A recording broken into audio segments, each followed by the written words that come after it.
хичжээ. Өчигдөр ээжийнхээ үгэнд орлоггүй. Өмнө хувцастай гадаа тоглосноор хамгийн боллоо. Энэ ханаад гэдгийг зөв сайн амжилтгүй бол хатгаа болж хүндэрдэг гэсэн.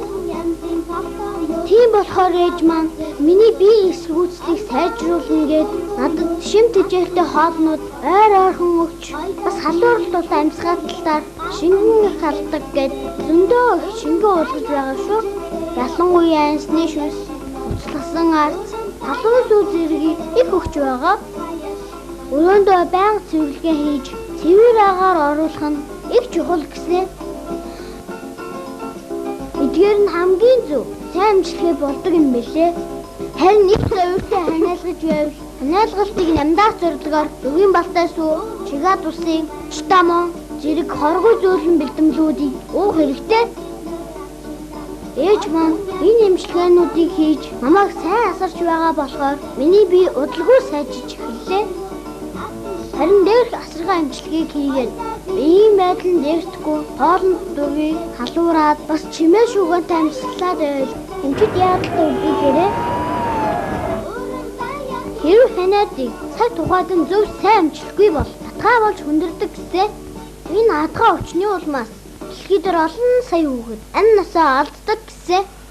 Ханиад өрсөн хүүхдийн хатгаа болж байгааг илэрхийлэх хамгийн гол шинж нь амьсгалын тоо олших хэвлэл байдаг. Хүүхдийнхээ хэвлэлийн хөдөлгөөнийг сайн ажиглах.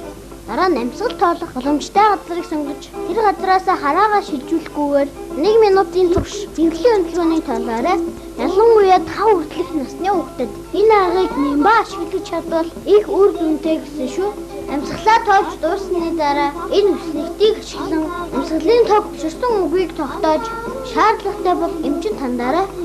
Удаа Хүүтний үлрэл ханиач хүүхний өвч их гарч байгаа тул энэ өвчнөөс урьдчилан сэргийлэхийн тулд хамгийн гол нь дулаасаа өвчлөх, даагүй цэвэр орчинд байх, амин нэмээр баялаг хоолоор зүү хооллох, биеийн тамираар сайн ачаалж, ие сайн чирэгжүүлэх, олон нийтийн газар нус цэрээ хаяхгүй байх, маш тэмцлээ ачуураа, ягаад тэмцэж саншиг. Гэр орондоо чигтэй цэвэрлэгээ байн хийж байх.